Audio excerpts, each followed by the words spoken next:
I would like to introduce our keynote speaker this morning. Our keynote speaker is Craig Martin. Craig is currently the CEO of Global Genes.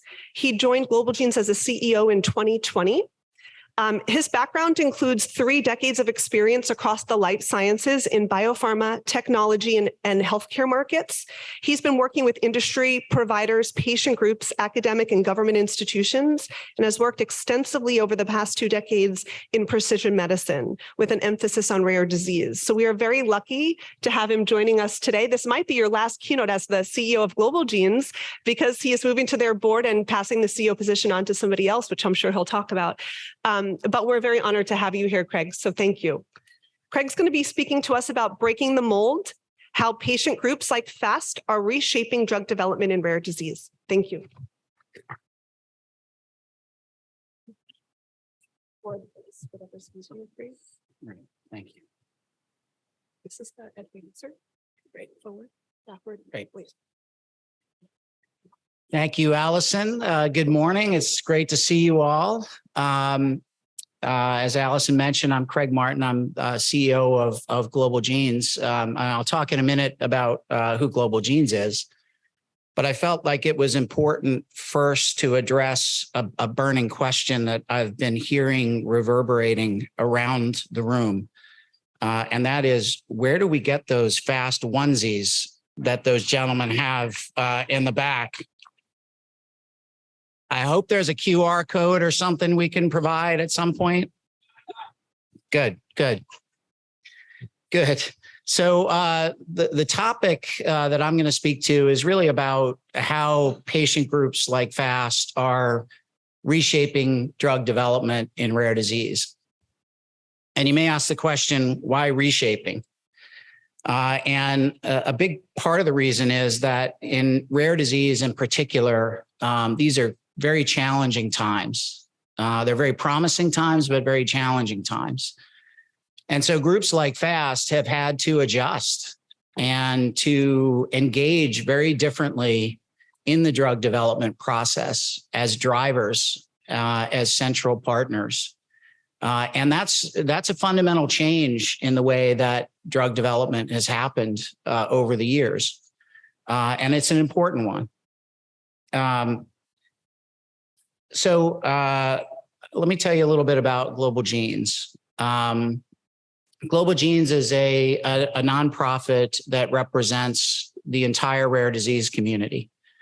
We have about close to 400 disease groups as members, spanning 28 countries, 100 different organizations, companies that are part of our corporate alliance. And our focus is really on how do we help enable and empower individual caregivers and patients to rare disease communities and organizations to drive progress in their disease. We are much less about advocacy and more about enablement and capacity building. And increasingly, what we've found as a need and an area to focus is on helping what we call the next generation advocate. So what's the next generation advocate? Well, that is an empowered leader or organization that is actively engaged in the process of discovering and developing treatments for their disease, often out of necessity. And we are seeing some extraordinary advancements in the science. We're also seeing some extraordinary advancements in the ways in which groups like FAST are engaging in the process. And we're going to need that if we're going to be able to really address all of the many diseases that are out there in need of treatments. I'm going to specifically focus on what I call the 4 Ps of drug development. These are influential factors that groups need to take into account as they consider how to best move forward progress in their disease areas. The first of these is prevalence, and prevalence really just speaks to how common is a disease amongst the general population. How many people have this condition? In rare disease, oftentimes it's difficult to determine what the prevalence is. But it's important to try to, because in drug development, investors and companies often will make decisions about what drugs they're going to invest in and what disease areas they're going to invest in based on what they would call market size. How many patients have this condition? And therefore, if I develop a treatment, what does that market look like? So for higher prevalence condition areas, a drug maker may say, well, there's a big market. I could potentially, benefit substantially by developing a treatment for that market. However, in many higher prevalence disease areas, there's more competition. So they may look at lower prevalence disease areas, including even ultra rare conditions, and say, well, there's a high unmet need there. I can command a higher price for a drug, and therefore I can create a more sustainable commercial model to work in that particular disease area. And that may sound very callous in a way, but those are the decisions that many companies have to make when determining whether to invest in rare disease. The other thing that we're learning is that rare disease is more common than we thought. For years, the number that you would see was there are about 7,000 rare conditions. And we still see that number used from time to time, but a recent study from RareX indicated the number is actually closer to 11,000. And when you consider that there are hundreds of new diseases and subtypes being discovered every year, that means that there are probably more than 1 in 10 of us that may have a rare condition. But it also means that the gap between the number of conditions that are out there and the number that have improved treatments continues to widen. Less than 5% of rare diseases have an approved therapy. And the real number is probably closer to 2 or 3% when you start to think about this number of rare diseases increasing. So we need new models. We need different ways of approaching drug development if we're ever going to close that gap. So I spoke about prevalence. I wanted to put this in context with respect to Angelman syndrome. This is a chart that was developed in the UK, and I might dispute some of the numbers on it, but it's really for context. If you look at some of these higher prevalence condition areas, you're talking about big numbers, this would put Angelman kind of in the lower middle part of disease prevalence across rare diseases. And that's important because when you look at the level of activity in drug development in Angelman, it's actually outsized for where you are on the prevalence curve. And you all should appreciate that because it isn't, it's not easy to attract partners, and particularly in this environment, and we'll talk about that in a minute. But FAST has done an unbelievable job in doing so. And so you should consider yourselves to be a leader and fortunate to have this level of activity.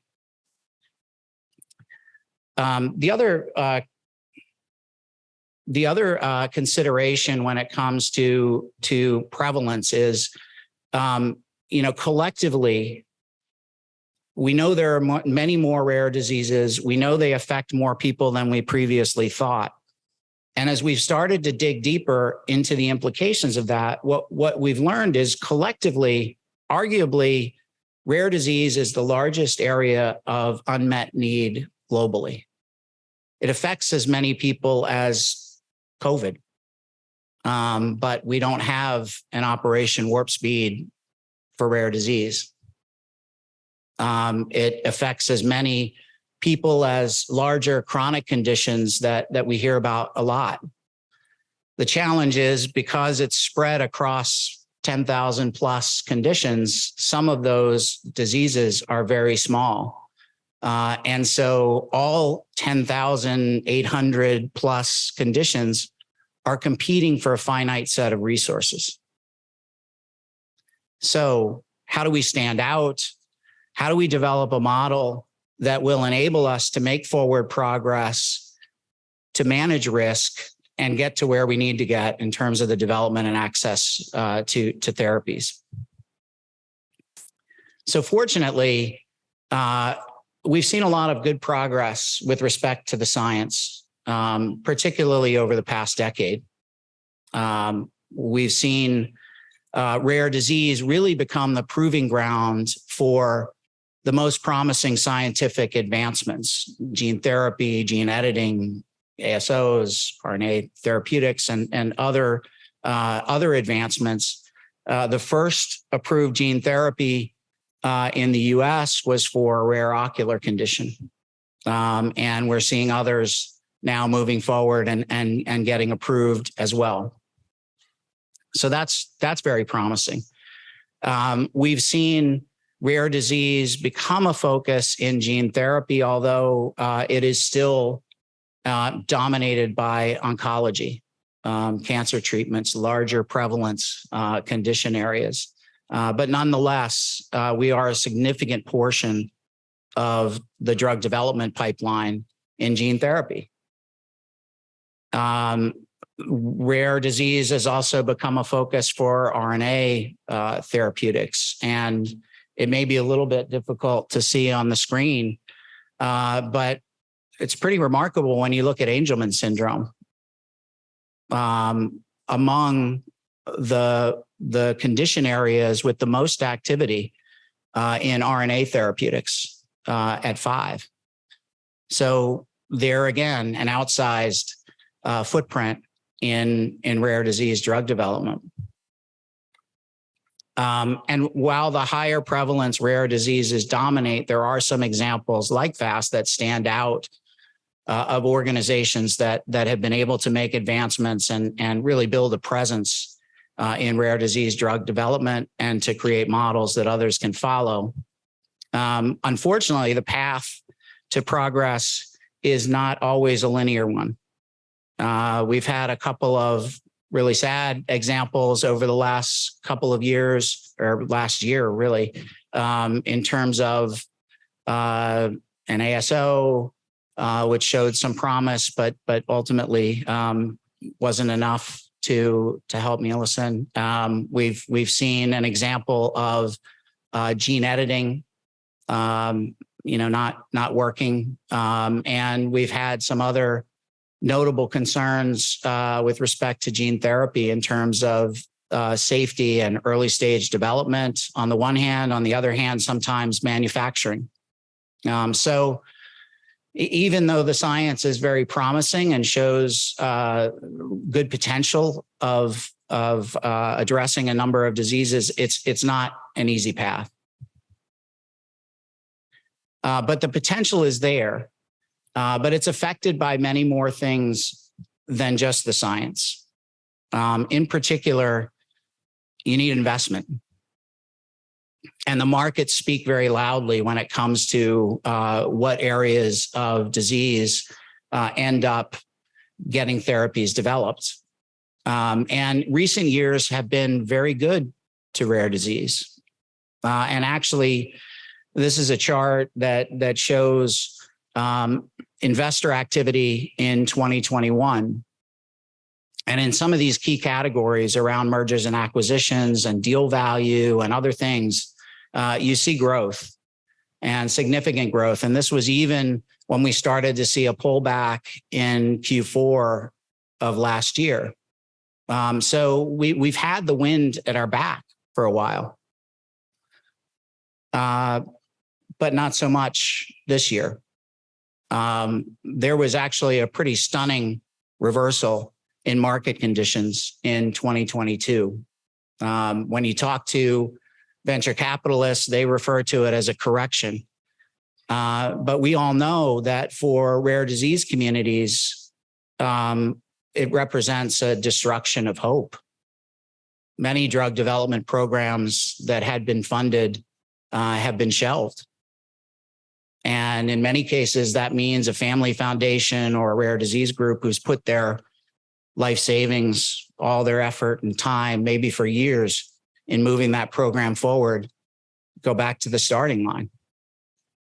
And we've seen not just the markets create disruption, but also policy, coverage decisions, and other things work against momentum in rare disease over the past year. We had, for example, even in an instance with an approved therapy, Bluebird pulling a product from the European market because they couldn't get coverage for that product in a way that was sustainable.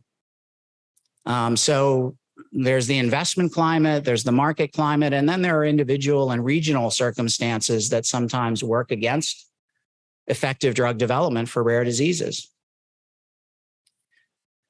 So not surprisingly, we've seen a lot of fallout in rare disease. More than 40 companies in rare disease have had cuts, have restructured, have shelved rare disease programs, and a few have had to shut their doors. There have been 9 Angelman programs since last year that have been deprioritized or shuttered. Fortunately, none of these were ones that FAST had been investing in. Your model's a little bit different, but nonetheless, those are 9 programs that could potentially have resulted in a meaningful therapy. We've seen the number of clinical trials shrink for the first time in a long time. And that means delays in development of a therapy in those condition areas. And we've seen situations where organizations that have invested to develop an asset, a therapy for their condition area, moved it along to a point where they could partner with industry, only to find that in these conditions, that company has had to shelve that program. And that patient organization can't get access to the IP, the intellectual property. They can't get that asset back to work on with somebody else. So these are all really tough conditions to work in. And yet, remarkably, some organizations have managed to work around them. We'll talk more about that in a minute. And it's not all doom and gloom. The science is often undeniable. And the progress that's been made in recent years isn't going to go away overnight. There are some good signals that the market may be starting to rebound. And with that, there may be more opportunities for more of these programs to be successful in moving forward.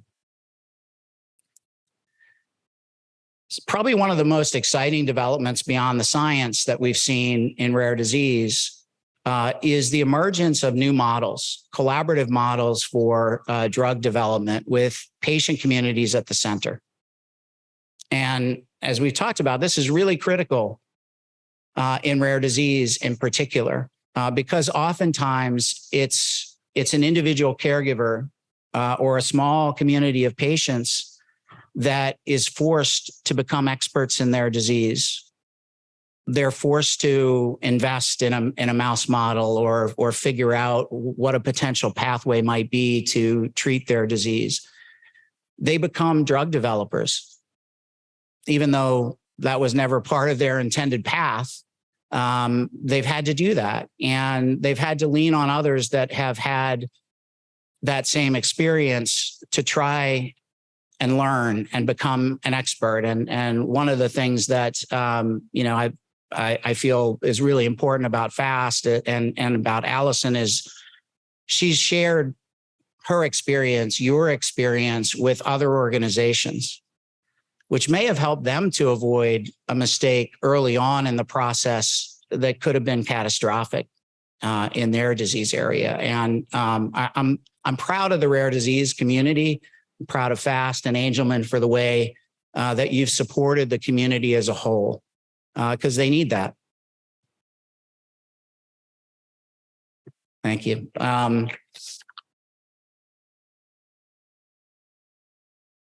So some of you may be familiar with the example of Vertex and the Cystic Fibrosis Foundation, which was one of those early models of collaborative drug development that got a lot of attention and was really viewed as a success by many. The Cystic Fibrosis Foundation recognized that by gathering data relevant to its patient population and by putting themselves in a position to partner with industry early on in the drug development cycle, they could become an equal partner. And at the end of the day, that resulted in the Cystic Fibrosis Foundation receiving a substantial amount of funding and royalties from the successful development of a treatment that they had partnered on. Now what we're seeing are organizations like FAST that are going further downstream and are not just participating in sharing data and giving access to their community, but are actually driving through to clinical trials. And in so doing, put themselves in a position of greater leverage in the partnerships that they are able to develop with industry. With these increased choices, however, there's a dilemma for many patient groups. There's a number of pathways that you can choose to try and drive progress in your disease. You could follow the more traditional path, which is to spread smaller amounts of money around to different research institutions and kind of see what sticks. There's the model of venture philanthropy, where you're investing in certain programs with the intention of a return on investment.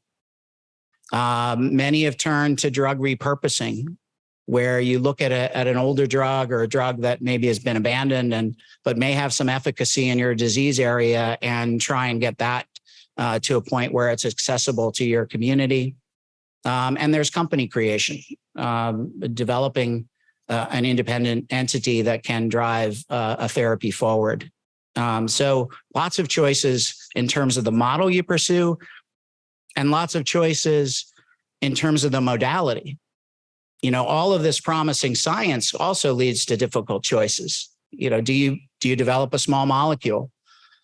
There's some advantages there in terms of the cost, the clarity of the regulatory pathway, the safety profile, perhaps. Or do you go for a home run, try and develop a gene therapy that may actually address the underlying cause of a disease? So as I mentioned, many of these organizations, or sometimes individuals, they're not experts. How do you choose? What's the right path? You have limited resources. How do you know what to invest in? So lots of questions swirl around these new choices. And again, that's where organizations like FAST providing guidance and information to these groups is really helpful. I'm going to just highlight a couple of examples of different paths that organizations have taken to progress. And the first path I'm going to talk about is the all-in. This is in a small prevalence condition area, not well understood, devastating condition, so a real sense of urgency. In this case, there wasn't even time to wait for the community to develop. They needed to move faster than that. You know, high risk, but potential high reward. And, you know, limited initial reach in terms of the benefit from therapy, but an opportunity to move broader. The other example that I'll touch on is what I call a multiplex example. Larger prevalence condition area, a similar sense of urgency, but a much more deliberate approach, looking at multiple modalities as potential treatment pathways, and targeting everything from symptoms to potentially addressing the underlying disease itself. So the all-in model I want to talk about is Cure SPG 50. This is spastic paraplegia type 50. It's a devastating condition. In the picture here, you see Terry and Michael Piravalikis. I always trip over that. Michael was diagnosed with SPG 50 in April of 2019. And at that point in time, Terry decided it was going to be his mission to get a treatment to his child within a time frame where it would matter. So he started talking to experts that he thought might be able to understand, help him address, figure out a pathway to treating this condition. There wasn't an established community around SPG 50. You see different estimates. Some say as few as 80 patients worldwide. Others say maybe there's just a lot more undiagnosed out there, so it may be slightly larger. But this is an ultra rare condition with a population that's scattered around the globe. So Terry started closer to home. He knew as he talked to these experts, he needed to raise a lot of money. And it was seeming like the gene therapy pathway was the one to go with. So he went out to his community. And by that, I don't mean disease community, really his local community, friends, family, acquaintances, others he was introduced to. And you see all the ways in which he had to work to raise sufficient funds to do what he needed to do. But somehow he managed to do it. And within a year, he'd raised $2 million, which was enough for him to head down the path that he needed to go down. Along the way, they were able to identify what seemed to be a promising pathway to treat SPG 50. But just identifying a pathway isn't enough. And particularly with gene therapy, the work has to be done to understand the true potential for efficacy, but also the safety profile. So they set about doing work with mice and rats. And, you know, from an efficacy standpoint, they were really encouraged by what they saw. But they did see a bit of an anomaly in the work around toxicity. So remember, you're Terry, and your first priority is treating your son. And now you're in a situation where the clock is ticking and you have to decide how and should I move forward here? There's a huge risk. Terry decided to go all in. He looked more closely at the data with mice and toxicity and was able to discover that the anomaly was actually not an unexpected one. And so they could reasonably expect that the toxicity issues were actually, manageable. So the other decision then he had to make was, do I invest to manufacture this therapy even in advance of having an approval to administer it? So there was no approved trial at this point. That's another big risk to take. And again, Terry chose to roll the dice on it. He did get an approval to administer the treatment to Michael. And just a little over or a little less than 3 years after Michael was diagnosed, he was administered a dose of this gene therapy. It's pretty remarkable. When you look at typical drug development cycles, it's unbelievable. But nonetheless, Terry was successful. And importantly, Terry was successful not just for Michael in getting a treatment to him in a time frame. When he made the decision to manufacture those doses, he chose to manufacture 10 instead of 1, and has since gone about trying to set up a trial to help other children with SPG 50. And in fact, most recently was over in Europe setting up one of 2 sites for that trial, which has now been approved to move forward. So one person, one family forging a path for their community against the odds. And, this is an exceptional example. It doesn't always happen this way. But in this instance, it did. And I think it provides an interesting roadmap for other smaller prevalence disease areas where they'll have to make these kinds of choices. The other example, you may not be surprised, that I'm going to point to is FAST. And this is the multiplex example that I mentioned earlier. An organization that set about deliberately, but with some urgency, to design a model for drug development that was multimodality, and that looked at not just one option to treat, but at a number of options. One of the, I think, remarkable things about FAST and what you all have been able to accomplish is the level of productivity across so many different modalities: gene therapy, ASO, enzyme replacement therapy, focused on different targets, treating symptoms, addressing the underlying cause, and all of which you've been able to maintain and continue to move forward, even against the backdrop, as I mentioned earlier, of those 9 other programs that didn't.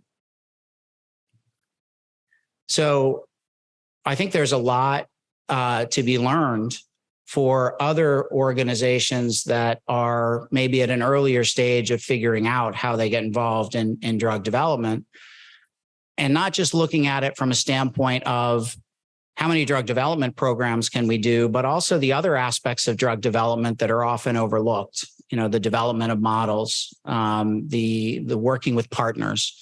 How do you ensure that you don't end up in a situation like I mentioned earlier, where you've advanced a candidate for a drug only to find that you don't own the IP and someone else controls that destiny and not you? So FAST has done a lot of things right. And I think that when you look at the timeline and the model, the other aspect that jumps out to me is the entrepreneurial approach that you all took. You were fortunate. You received a pretty significant investment shortly after the roadmap was developed. But I think that's validation of what people saw in the roadmap. And based on that investment, you were able to move programs forward in a number of different areas, but also keep your eyes open outside of the work you were doing and funding directly. And along the way, you came across an ASO that was being developed at Texas A&M. And that looked like a promising candidate. You all made the decision to build a company around that candidate. And the significance of that is it provides an opportunity for you to partner. It provides a pathway for you to get to clinical trials more rapidly. And both of those things turned out to be really pivotal. Ultragenics saw the promise in this early on. You struck a partnership. And when the data came out from the phase 1/2 trial, they very quickly exercised their option and purchased the company. What that did was not only put that therapy in the hands of a very experienced and proven and capable company that develops rare disease drugs, which is a good way of improving the chances of it ultimately getting approved into market.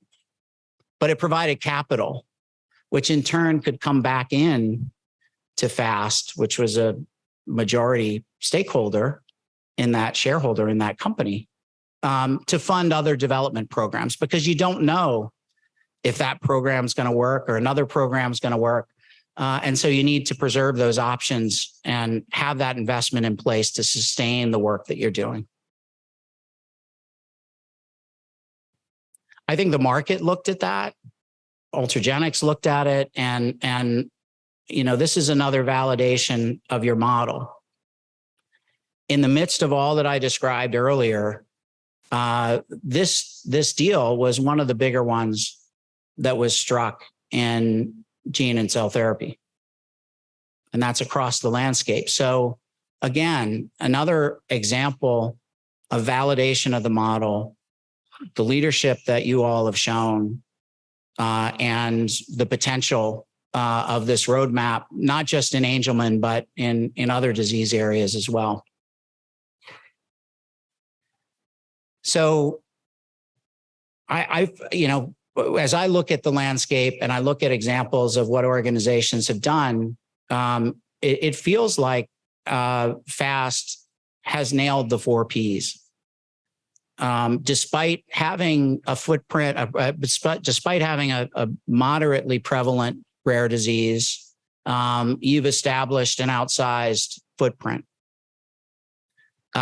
You haven't relied on just one area of progress to drive drug development in your disease. You have multiple bets, and you've created a nimble model that's already been rewarded and likely will continue to be rewarded as the markets rebound. And importantly, as I mentioned earlier, you've shared that experience with others. And as a representative of the rare disease community as a whole, I'm grateful for that. That gives others hope.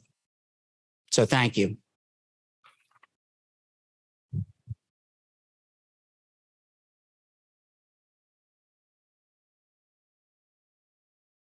Question or so if anyone wants to ask Craig a question. Otherwise, we're going to have a panel discussion at the end of the day. We have a question over here. What were the outcomes from the father's efforts, and his son did receive it? So the question was about Michael and his treatment. Thus far, he's doing okay. I saw Terry a little over a month ago, and Michael was a little bit sick. He'd gotten some virus or something, but it didn't seem to be related to the therapy. So, so far, things seem to be going pretty well. Thank you, Craig. That was an excellent talk. Is there another question? One more right there? Okay. Excellent talk. I just want to have a quick comment. Talk about rare disease beside what you have addressed. One thing I do want to mention that is in a newborn screening setting, we often look after newborn screening. I think this is the best way to assess prevalence because every baby gets screening.